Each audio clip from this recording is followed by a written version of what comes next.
Boom. All right, it's official recording. Thank you all for joining us. This is our 45th ever knowledge drop. It's pretty exciting. We've been doing this for a minute now. A lot of fun stuff in the archive if you haven't ever checked it out. So go ahead. These are all recorded and they're all saved on our remote YouTube channel. So you can go back and check all the other, ideas for knowledge drops and what's been covered in the past. Get those previous knowledge drops with you as well. But today we're here with a special one. Our guy Josh is here, professional recruiter. Going to talk a bit about LinkedIn and how it can be a powerful tool that a lot of people aren't really using as effectively as it could be in terms of looking at future employment and other work opportunities out there. Before I give it over to Josh, let me explain a couple things real quick. There's a chat box which you guys are using. Feel free to go ahead and chat in there anything during Josh's presentation that's interesting to you, or you want to comment on how he can grow a way better beard than Travis can, whatever you might want to say.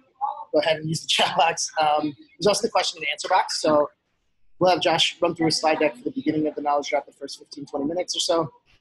Hopefully we have about 10 minutes at the end, and we can get to some of your actual live questions when we get to that part of the knowledge drop. So with all that out of the way, and again, like I mentioned, this is recorded, so it'll be saved. You can share it with anybody you want to after this, any of your friends that might be looking for new work, people like that. It's going to be super helpful for them. But with all that out of the way, let me pass it over to you, Josh. Thanks again for doing this, man. Freaking legend. Cool.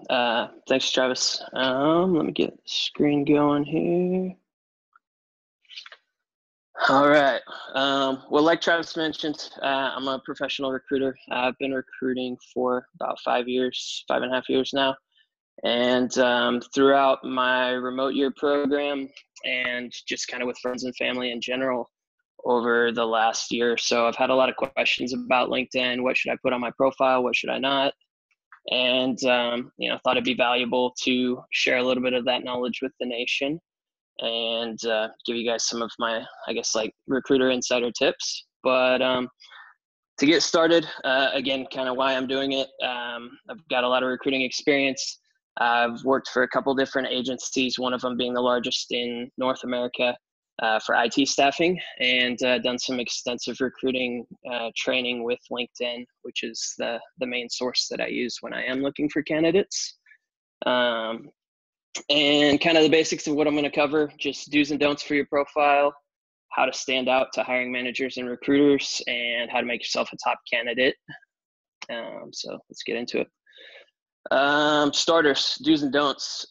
So I'm just going to kind of take you through all the different areas of the profile. I'm going to hit this part pretty quickly, and then I'll have a little more detail once we get into applying to jobs and how we find you through searches and things like that. But to get started, let's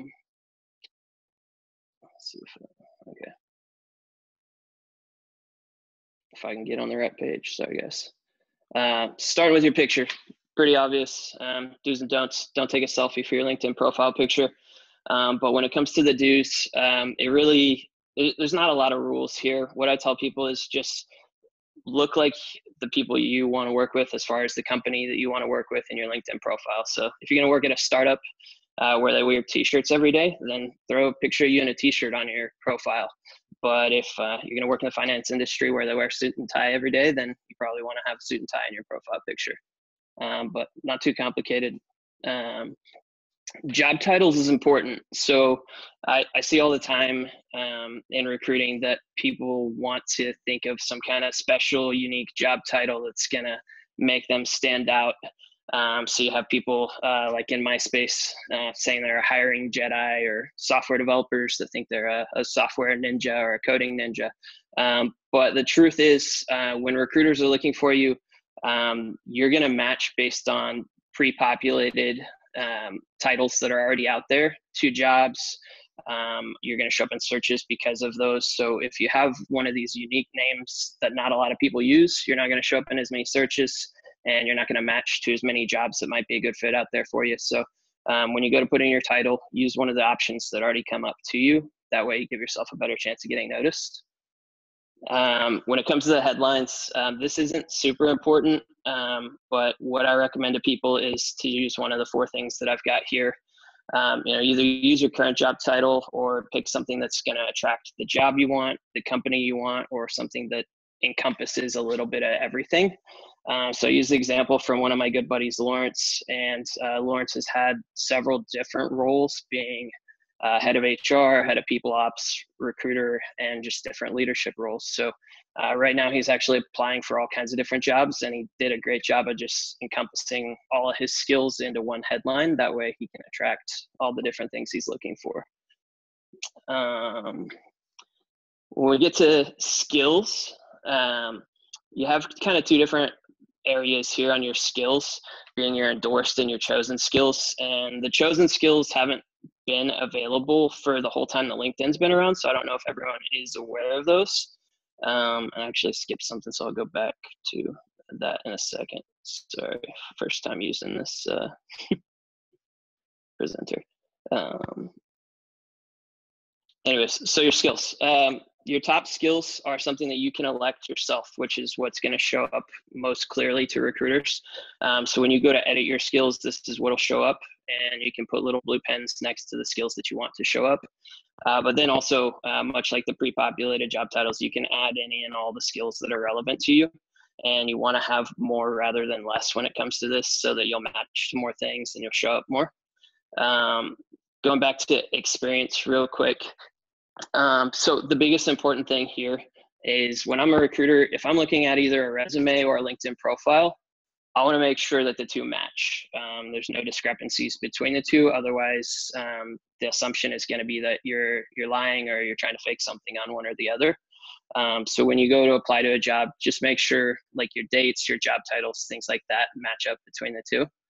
The next thing being more is better here. Like when we search for people, we're not necessarily reading your whole profile, but we're doing a Boolean search and we're looking for specific things. So anything that you've done that might be relevant, you want to have on there.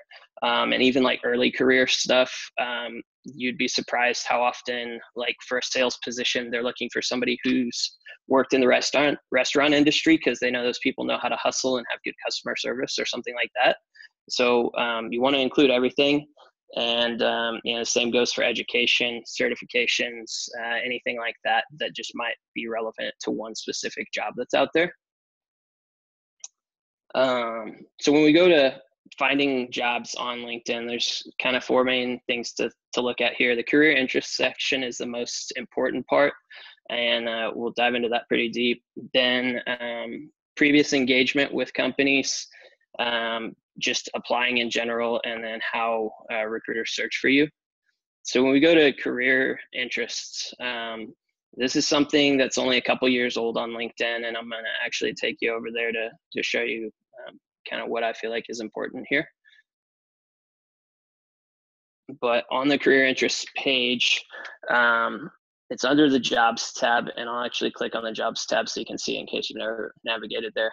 But you go to your jobs on your profile and career interests, and like hands down, the most important thing to get you noticed is this let recruiters know that you're open to opportunities box. This puts you in a completely different bucket whenever I'm looking for candidates, and lets me know, hey, these guys are willing to talk to recruiters. On here, there's a lot of different options you can fill out. One of the most important things is your note to recruiters. So halfway through the year on my remote year program, I was looking for new positions, but they had to be remote. So in here, I was just like, hey, it has to be 100% remote right now. That's the only kind of opportunity I'm interested in. And that was the kind of opportunities I got contacted for. But further down, you've got lots of details to fill in. And what I always tell people here is the more detail, the better, because the more people can read about you, the more likely they're going to contact you about something that's relevant to you, and just that they're going to contact you in general. So you've got options for actively applying, casually looking, not looking, but open to offers, not open to offers. So really any kind of scenario, if you, maybe I'm going to change jobs 6 months from now, then you can select one of those more passive options. But then you've got the opportunity for titles you're considering, and here they're pre-populated again. And I just tell people put anything that would be relevant to your job title, because this is going to determine what matches based on positions out there and recruiters searching for you and things like that. We've got more options towards the locations you're considering, your daily commute, whether or not you're open to working remotely, and then the types of jobs, industries, size of companies, things like that as well. Let me get back over to presentation here. So the next thing I talked about, previous engagement. So this is one thing I don't think a lot of people know, but you also get put in a different bucket when recruiters are looking for you based on how you've engaged with other recruiters and with the company that's looking at you. So anytime someone sends you an in-mail, which is just a message that comes from a recruiter on LinkedIn, it's going to put you in this bucket or not in this bucket based on how you respond. So if you just opt out of the no thanks option, or if you just don't respond at all, then that's going to show the algorithm for LinkedIn that you're not specifically interested in this company for some reason.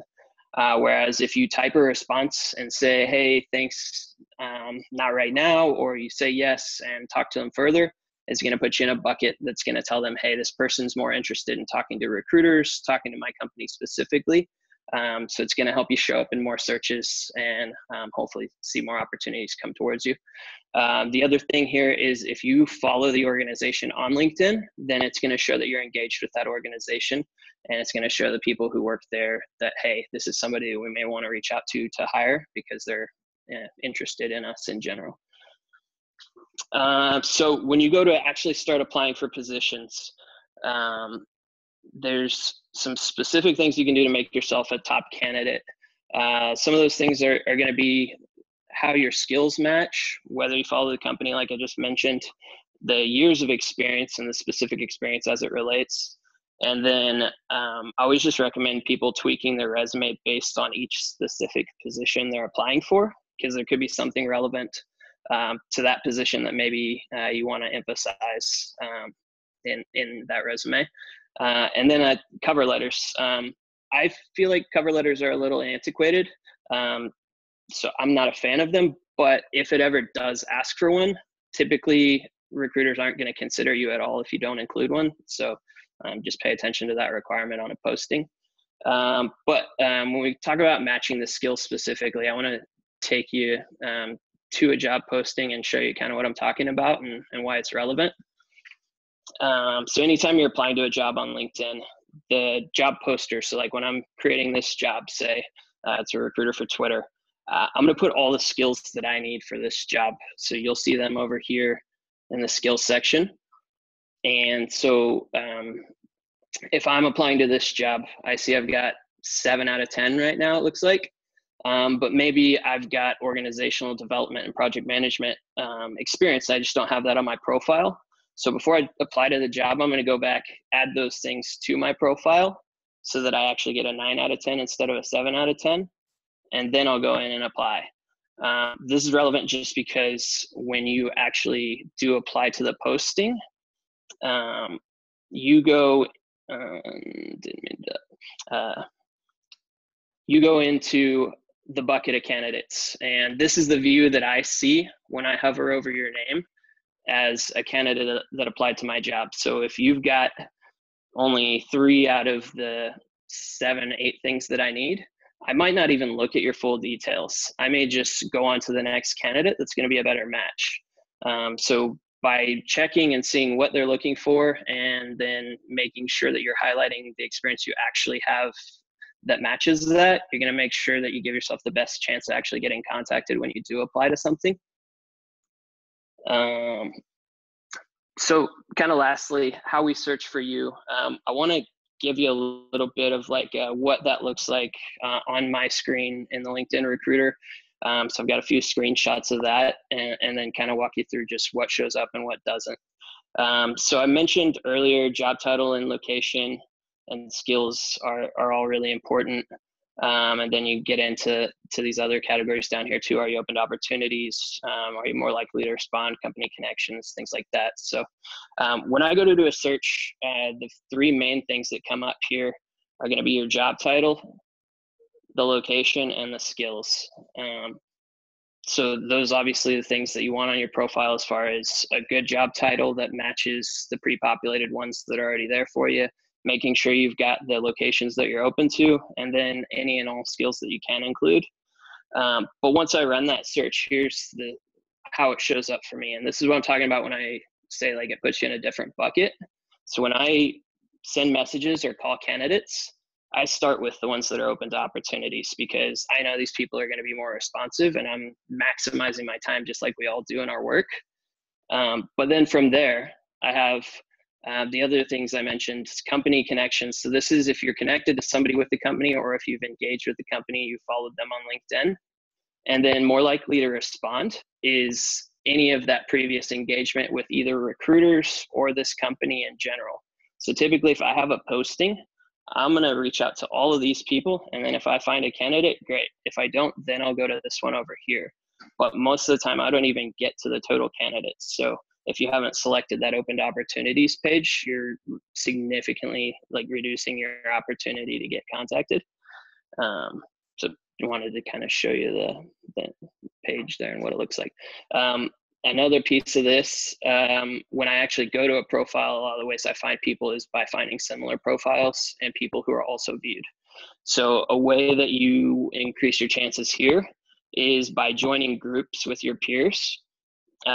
Different LinkedIn groups, like if you're a .NET developer, or if you're a, an HR manager, joining groups on LinkedIn to engage with other people in that same career is going to more likely put you in these kinds of scenarios, as well as just making sure you have the maximum amount of skills on your profile, engagement with recruiters, and then just your connection path to other peers, and just genuinely engaging other people on LinkedIn often.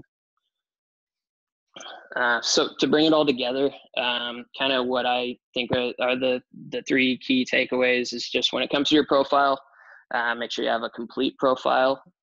Use the pre-populated options that are there for you when it comes to skills, job titles, things like that.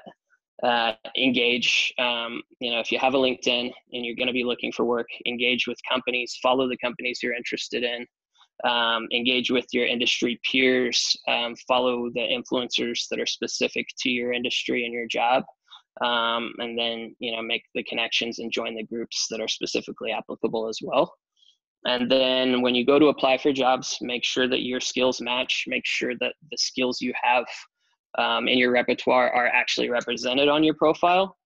And then make sure that your experience matches as well. Make sure if they're asking for 5 to 8 years of experience, that your profile shows that, so that when you apply, they will actually look at the full application and get in touch with you.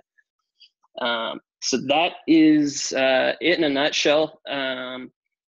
I guess kind of one of the other things to mention is this is something I've done for a long time, and I'm always happy to help. I've helped some Aurorans and friends, family members, whoever, but it's like if you need some one-on-one time to go through your profile specifically, a resume, some preparation for an interview, coaching as far as how to approach a salary negotiation, anything like that.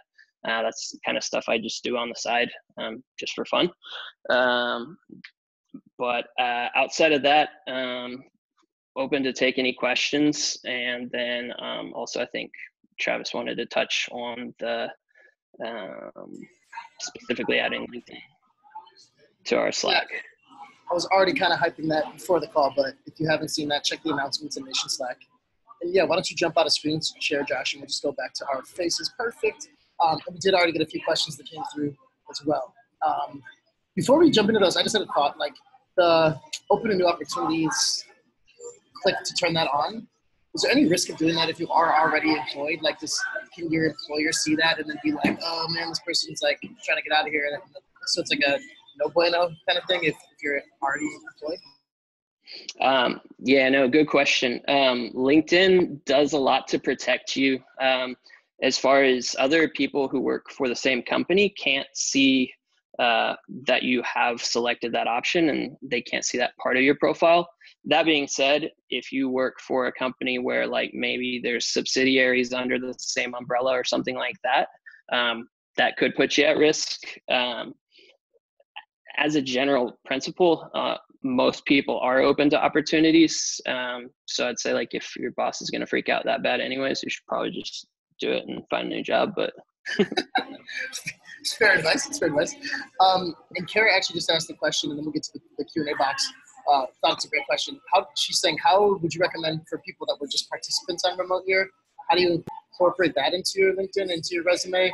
And kind of to expand on that, another question I had was just like, where do you fall on people including like special skills and interests? Because I know like I've been in a position of hiring only a couple times in my career, but like I've always found that part of people's resume where they're like makes musical instruments out of coconuts or something. I'm like, who is this? Like I want to know more. So is that part for you like important as a recruiter, and then also specifically about getting remote year on the resume?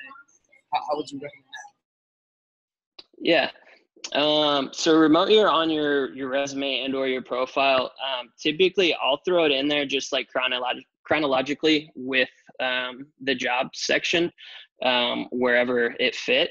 And, you can put as much or as little description as you want there. It's going to I think the value there is it's going to prompt questions, and it's going to start a conversation in an interview that is going to make you automatically a more interesting candidate than probably most other candidates. So I always say, yeah, put it on there. And then it's just kind of up to you how much or how little you want to include on it.